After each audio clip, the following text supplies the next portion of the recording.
"Welcome, my maid." Even though she knows I'm here to meet for a marriage proposal, this is the first thing she says. I let out a confused sound, thinking I must have heard wrong. My future mother-in-law, Olivia, looks at me with a mean smile and says, "Oh, you're not the maid. You have such a poor-looking face." The fiancé I thought was on my side, Scott, betrayed me in the worst way. He glanced at my face and burst out laughing. "You're right. She does have a poor-looking face. I'd love to see her parents." "Really? I wonder if your parents would faint from shock at seeing a house as wealthy as ours," Olivia added. Olivia and Scott kept looking down on me, even making fun of my parents. I couldn't take it anymore and sent a message to my father while they weren't looking. He replied quickly, saying he would come right away. "I'm going to get some fresh air," I said, unable to bear Scott's insults any longer. "Don't run away." Scott's rude laughter echoed as I left to wait for my father's arrival. 15 minutes later, I introduced my father, Richard, to Scott and his mother. "Here's the slave's father," Scott said. His voice was calm, but his eyes were not smiling. "Wait, father, mother," Olivia said, her face going pale when she recognized my father. "I am Kelly, turning 31 this year, working in a small company. I've lived my life trying not to stand out. That's why I usually wear just foundation and prefer navy or black clothes. I don't wear contacts and instead have thick glasses because of my high prescription. The reason for being so low-key is that my father had a high-profile job, and it influenced me since childhood. My father is an actor. He was quite popular back in the day, often surrounded by women when walking through town. Though he usually played supporting roles, he still appears on TV quite often and is moderately well known. Middle school was tough because of my father. Classmates would ask for his autograph, and their parents wanted to meet him. Since I refused all these requests, I was often criticized. I must have seemed unfair to them. I even faced bullying from jealous classmates. I didn't want to trouble my dear father, and I also hated the idea of being seen as showing off. Struggling with these thoughts, I dressed simply and went to a high school where no one knew me. Luckily, I had a common last name, so I could live normally from then on. Because of my plain appearance, men didn't approach me, allowing me to enjoy a carefree student life. I loved talking about comics with my female friends, and those times felt like the happiest moments for me. I met my fiancé, Scott, after I started working. Scott worked for the company that leased the copy machines to the place where I worked. I didn't talk to him much at first. Scott would come to check on the copy machine, and we would exchange a few words during his visits. Our relationship changed a lot one day when the copy machine broke. I was busy preparing materials for a meeting the next day, and when the machine stopped working, I panicked. I wouldn't be able to get the materials ready without it, so I called Scott. Scott came quickly and checked the copy machine. "Can it be fixed?" I asked him, worried. He smiled and said, "Don't worry, I'll take care of it." I fell in love with Scott's smile right then. Unfortunately, the copy machine couldn't be fixed, but Scott arranged for a replacement. We managed to prepare the materials in time for the meeting. Having fallen for Scott, I made an effort to get closer to him. I asked for his contact information and called him often. Then I confessed my feelings to Scott, and we started dating. Scott was always very kind. He was always considerate, and I had never seen him angry. I thought he would continue to be kind even after knowing about my father. So, after dating for 2 months, I boldly proposed to Scott, and he happily accepted. I remember being very happy. However, there was one thing that worried me, my appearance. I had always worn thick glasses, even on dates, and I dressed plainly.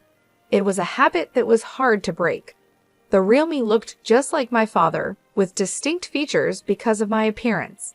In middle school, other girls envied me, and I've been judged by boys because of how I look. It was tough, but I thought it would be okay with Scott. I planned to change my appearance little by little for the man I loved. However, after getting engaged to Scott, I started feeling more uncomfortable. Before our engagement, Scott seemed kind, but recently, he started making comments that made me feel bad. The other day, we went to a bridal fair to choose a wedding venue because Scott suggested it. The place he took me to was very fancy.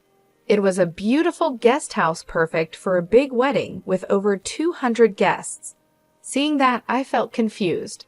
I don't have many friends from school, and I didn't want to stand out. I had hoped for a small ceremony at a smaller venue.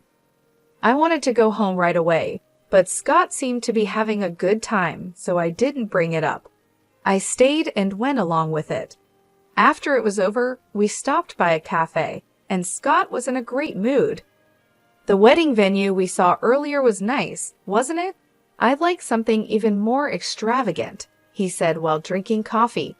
I felt anxious and decided to tell Scott what I wanted. I was thinking a small wedding with just the two of us might be nice. I don't like standing out too much. I thought kind Scott would understand. However, the reality was very different. Scott looked at me and laughed in a mean way. A plain girl like you wouldn't fit in a place like that. There's probably no dress that suits your thick glasses. I was shocked by Scott's comment. Isn't a wedding about both families? I asked. My family is wealthy, and not having a big wedding would be embarrassing, he continued. I was speechless. The Scott who had always been kind was now looking down on me like he was a different person. I was deeply hurt by his attitude. To my confusion, Scott made an even worse comment. You should just keep quiet and do as I say, he added. Scott looked at me with a serious face and said, a plain woman like you should be grateful to get married at all. His harsh words shocked me, and I even felt scared. Then, suddenly, Scott smiled and said, I'll decide everything for you, so you just need to do what I say, okay? I didn't know how to respond, so I just smiled awkwardly. Maybe getting engaged to Scott was a mistake, but it was too late to pretend it never happened. I had already told our parents and my company about our engagement. Despite everything, I still loved Scott. I hoped he would go back to being the kind person he was before we got engaged. So, even though I was confused by Scott's changes, I felt I had no choice but to continue with the engagement.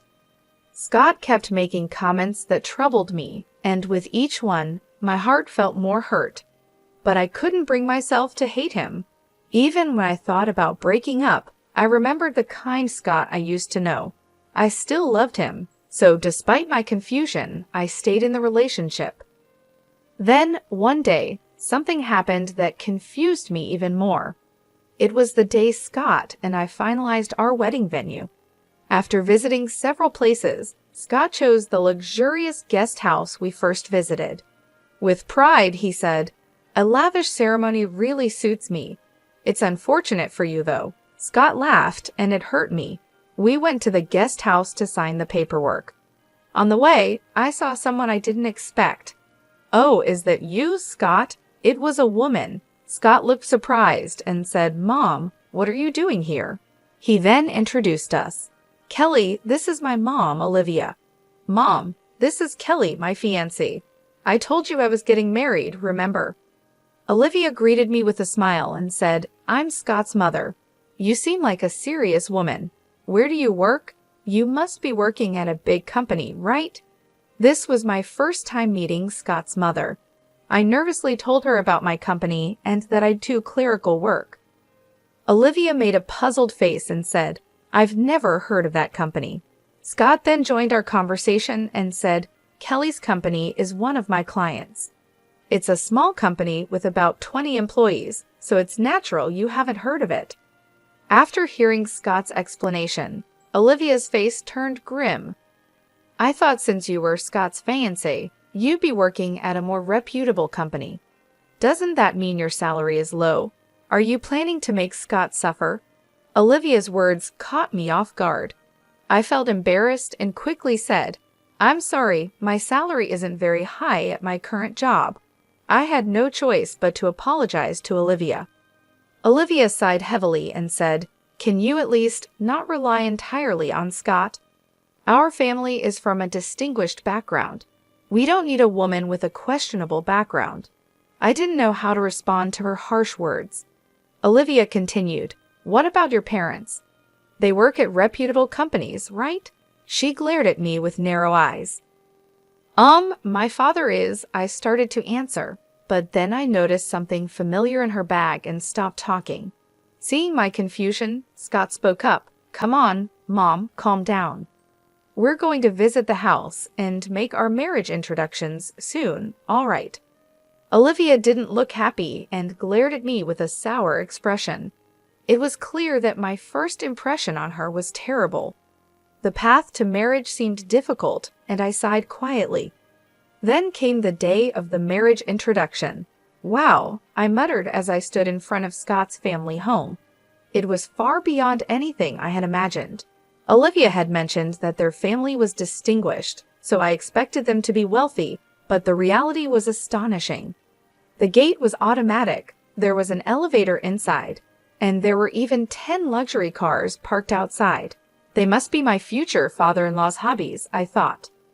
Scott then said to me, "Dad is out for work today. It's just Mom, so make yourself comfortable," with a smile, but I felt even more nervous. Olivia had been so harsh to me last time, and I feared she would make more sarcastic remarks. Scott and I entered the living room where Olivia was waiting. "Hello, thank you for the other day," I greeted her politely. The next moment, Olivia said something unbelievable. "Welcome, my maid." Even though she knew I was here for a marriage introduction, this was the first thing she said. "What?" I let out a confused sound, thinking I must have heard wrong. I must have heard wrong. Olivia looked at me with a mean smile and said, "Oh, you aren't the maid?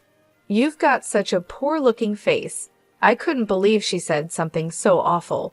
Then Olivia laughed, clearly enjoying herself, and said, "Scott told me it's okay to treat you like a maid." It seemed like Scott just wanted to marry someone who would do whatever he said. "Too bad for you, Scott," Olivia said with a smirk. "What do you mean?" I asked Scott, feeling pale and hoping it was a bad joke. I wanted to believe it wasn't true, but the fiancé I thought was on my side betrayed me in the worst way. Scott glanced at my face and burst out laughing. "You're right, she does have a poor-looking face. I'd love to see her parents. Maybe we could use them as our circums too," he said, laughing crudely. "Indeed," Olivia added, "having someone obedient for free is quite nice. But if they come to a rich house like ours, I wonder if Kelly's parents would faint from shock." Olivia and Scott kept looking down on me, and Olivia asked with a laugh, "By the way, what does your father do? He's not homeless, is he?" Scott burst into laughter and replied, "Mom, that's not a job. Given how Kelly is, he probably doesn't have a stable job." This is making my stomach hurt from laughing. Scott and Olivia continued to mock my parents, assuming my family was poorly educated and must have a plain appearance. I gritted my teeth in frustration, unable to bear their rude comments. They even looked down on my parents. I couldn't take it anymore and sent a message to my father while Olivia and Scott weren't looking. "I need you to come now," I wrote, and I also sent him the address of Scott's family home, which Scott had sent me for today's marriage introduction. I remembered it was my father's day off, so he must be relaxing at home. Luckily, my father replied within a minute, saying, "I'm on my way." Feeling relieved, I told Scott and Olivia, "I'm feeling a bit unwell, so I'm going to get some fresh air." I couldn't stand listening to Scott and his remarks any longer. I thought I would wait outside quietly until my father arrived. "Oh, is that so? Well then, Scott, why don't we continue our tea leisurely?" Olivia said, pleased to be alone with Scott. "Kelly, don't you run away," Scott added, his crude laughter echoing as I left. I left my seat and waited outside for my father to arrive. 10 minutes later, he showed up wearing dark sunglasses. "Kelly, what's wrong? Today was supposed to be your marriage introduction, right?" he asked, looking puzzled. Seeing my father, I felt relieved and started to cry. even though I tried hard to hold back the tears. "What's wrong, Kelly?" my father asked, now worried. I explained everything to him, how Scott's attitude changed after we got engaged, and how Olivia joined in looking down on me. "I can't forgive them for treating you like that," he said. My father listened quietly but was clearly angry. I told him more about what Olivia had said, and my father laughed. He took off his sunglasses and handed them to me. "We're going in now. I'll make sure they regret hurting you," he said firmly. With my father's support, I made up my mind. My love for Scott had faded, replaced by anger. "We'll make Scott and his mom regret it," I thought as I put on my father's sunglasses. Together, we entered Scott's family home. I stood in front of Scott and Olivia with my father by my side. "Sorry to keep you waiting," I said, standing tall. Olivia, who had initially laughed at me, became stunned when she saw the man beside me. I realized people freeze when they are too surprised. Olivia must have thought she could say something terrible again when I returned, but I wasn't going to let her get away with it this time. I planned to make her pay for her behavior. Olivia already recognized who my father was. "My father is the maid's father," I said. His voice was calm, but his eyes were stern. His handsome face made him look even more imposing. Olivia, who recognized my father, was shocked. "How could this be? Why is Richard here? Is this some kind of joke?" she asked, her cheeks turning red and her eyes sparkling like a young girl's. Scott stood there, clueless and stunned. My father didn't answer Olivia's questions, but kept staring at her and Scott. Olivia blushed under his gaze, which was quite embarrassing for a woman of her age. I looked at Olivia with a cold stare. Scott, now regaining his composure, asked in confusion, "Richard? Mom, is he a friend of yours?" Scott probably didn't know about my father. He's quite well known among Olivia's generation, but younger people might not recognize him unless they watch TV dramas. Olivia glared at Scott. "Scott, how rude of you. This man is a famous actor and my first love." Scott looked shocked and confused. Then Olivia turned to my father, smiling and speaking to him. "I'm a big fan of yours, Richard. See, look at this," she said, pulling out her purse to show my father a keychain that only fan club members can buy. "I've been a fan for over 22 years, she added, expressing her admiration. "Mom," Scott seemed appalled by Olivia's sudden change in behavior. Olivia continued talking to my father, clearly thrilled to see her favorite actor. However, my father's gaze on Olivia was stern. After remaining silent, my father finally spoke up. "I understand that you're a fan of mine. However, did you try to treat my precious daughter Kelly as a maid?" My father's words made Olivia, who had been full of energy, turn pale and freeze. She started trembling. Ignoring her, my father continued, "And you assumed I was homeless without even meeting me. That's quite rude of you." My father glared at Olivia, who started to panic. "No, I didn't know Kelly's father was you. Having you join the family is more than welcome, right, Scott?" Olivia said desperately, looking to Scott for support. "Yes, of course," Scott replied, clearly feeling pressured by Olivia. Olivia tried to justify herself to my father, saying, "If I had known, I would have behaved more politely. Please understand, my earlier comments were out of jealousy. I was afraid of losing my son." I was dumbfounded listening to Olivia. She had been looking down on me and my father, but now she was trying to change her tone just because she knew who my father was. She even said, "Kelly is a wonderful woman who resembles Richard."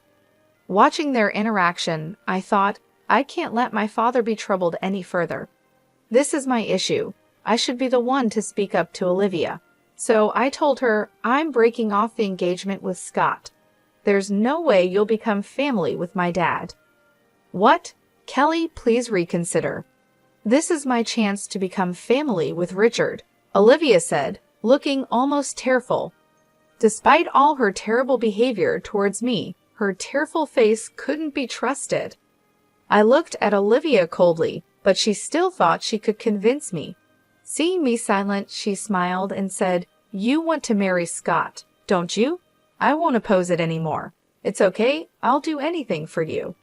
Olivia was desperate to become part of my father's family, willing to do anything, which was a complete change from her earlier attitude. I felt contempt for Olivia's quick change of heart. Softly, I said no, thank you. What? What did you say? Olivia tilted her head, pretending not to hear me. This time, I shouted louder, I absolutely do not want to become family with you. Olivia was shocked by my outburst. I confronted her. You made rude remarks about my job and spoke terribly about my father. I can never forgive that. I made my stance clear.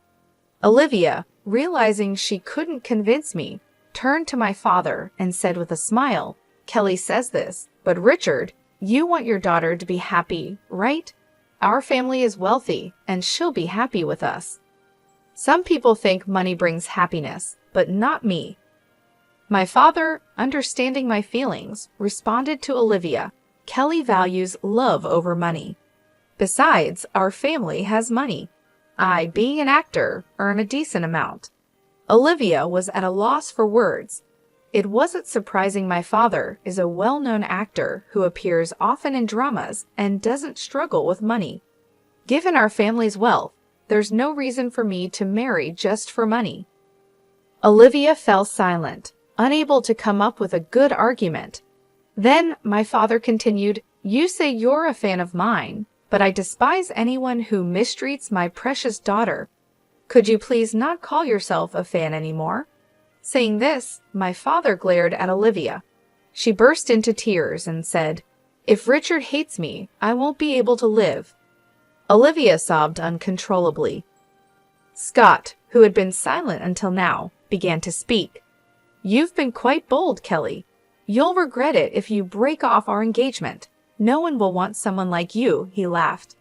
Wait a minute, Scott. Olivia tried to stop him, worried about my father's reaction, but Scott continued, I chose a plain woman like you, thinking you'd be obedient. I planned to cheat on you with prettier girls once we were married. Now my plan's ruined. Hearing Scott talk about such things made me realize I had made the right decision. I calmly realized that Scott never loved me. He just wanted a woman who would obey him. My love for Scott had faded a long time ago. While I was thinking this, Scott kept making selfish statements. My father gritted his teeth, looking like he might grab Scott at any moment. It seemed like my turn to fight back. Dad, wait, I said, stopping my father. I let out a smile while still wearing my sunglasses. What's up? Scott seemed a bit surprised by my calm smile. Is this still plain? I asked, taking off the sunglasses with a flourish. Scott froze, staring at my face. I had applied makeup after meeting my father and crying. Normally, I only wore foundation, but now I had on eyeshadow, mascara, and eyeliner. Just a bit of eye makeup had significantly changed my appearance. Is that really you, Kelly? Scott's face turned a bit red. He seemed mesmerized by my makeup-enhanced face. Yes, it's me. I've always downplayed my looks to avoid standing out, but I've decided to stop hiding myself, I said. Until now, I had tried to avoid attention because of my father's fame, but being insulted by Scott and Olivia made me realize it was okay to stand out a bit and show my true self. Scott, with a flushed face, said, If you had been like this from the start, I would have been nice to you. We can still start over. Come on, let's get engaged again, and introduce me to some beautiful actresses through your father. Who would continue with the engagement now, especially with the nerve to ask for actress introductions? I made my stance clear to Scott. The engagement is over. I don't need someone like you anymore. I'll cancel the wedding venue too. What? Scott was stunned, but I wasn't going to let him off easily. Of course, you'll be bearing the cancellation fee for the wedding venue. That's only fair, I continued. Olivia exclaimed in confusion. Wait a minute, it's too much to bear the entire cost. Scott, looking perplexed, couldn't come up with a response. Then my father spoke up. Why not have Scott's father cover it? With all those luxury cars, it shouldn't be a problem, right? My father said this with a refreshing smile. I played my trump card. If you're not happy with this, we can take it to court. Remember, my father is a famous actor, and news about this could stir up his extreme fans who might retaliate. My father has many enthusiastic fans. A critic who once spoke poorly of my father faced severe harassment prank calls and letters with knives. It was so bad that it even made the news. Olivia, remembering that incident, turned pale. She quickly urged Scott, "Scott, you must cover all the cancellation fees. We don't know what might happen." Seeing Olivia's fear, Scott finally understood the seriousness of the situation. "What? Are you kidding?" Scott fell to his knees, looking defeated. "I don't need you in my life." "Dad, let's go home," I said, ignoring the dejected Scott and Olivia. I left with my father. The engagement with Scott was now completely over, and Scott had to pay the full cancellation fee for the wedding venue. It turns out Scott's father is the head of a company, and my father had once appeared in a commercial for that company. Because of this connection, my father informed Scott's father about what happened. Unaware of the situation, Scott's father was furious. He confronted Scott and Olivia harshly, demanding that Scott cover the full cost of the wedding cancellation. As a result, Scott was left with a huge financial burden. The consequences also affected Olivia. She faced divorce initiated by Scott's father. Their treatment of us was one issue, but it wasn't the only reason. Apparently, Olivia had a habit of wasting money, spending a lot on fan activities for my father. The money came from Scott's father, who had already lost patience with her. Moreover, my father revealed that Olivia had sent him inappropriate love letters, writing things like, "I want to divorce and marry you, Richard. My current husband is just a source of money." This enraged Scott's father. Despite Olivia's resistance, the divorce went through with the help of lawyers. I heard rumors that Olivia, saying this wasn't supposed to happen, was now living in tears. She had also been expelled from my father's fan club because of her troublesome behavior. It was probably inevitable. I can't imagine Olivia finding happiness after losing everything. She got what she deserved. Astonishingly, 8 months later, Scott was arrested. He couldn't forget me after I took off my sunglasses that day. Scott started showing up frequently in front of my house. Even after I quit my job, he called me often, begging me to reconsider our engagement, crying on the phone, saying, "I need you, no one else will do." He was only fixated on my looks. Scott cried and clung to his phone, but he was probably only interested in my appearance. The difference between my look before and after makeup was significant. I don't need a man who only cares about looks. I politely refused and then blocked his calls. However, Scott's actions became more intense. I went to the police several times, and sometimes I was even threatened with danger. After a lot of thought, I finally filed a report with the police, and my father agreed with my decision. Eventually, Scott was arrested for trying to break into our house. After his arrest, it seems Scott was fired from his job. Now, all that's left for Scott is a large amount of debt. He probably won't be able to live a decent life anymore. It's the consequence of looking down on people so much. Since then, I've been working as my father's manager. The job is much more challenging than my previous clerical work. I manage my father's schedule, accompany him on site visits, greet people, and negotiate salaries.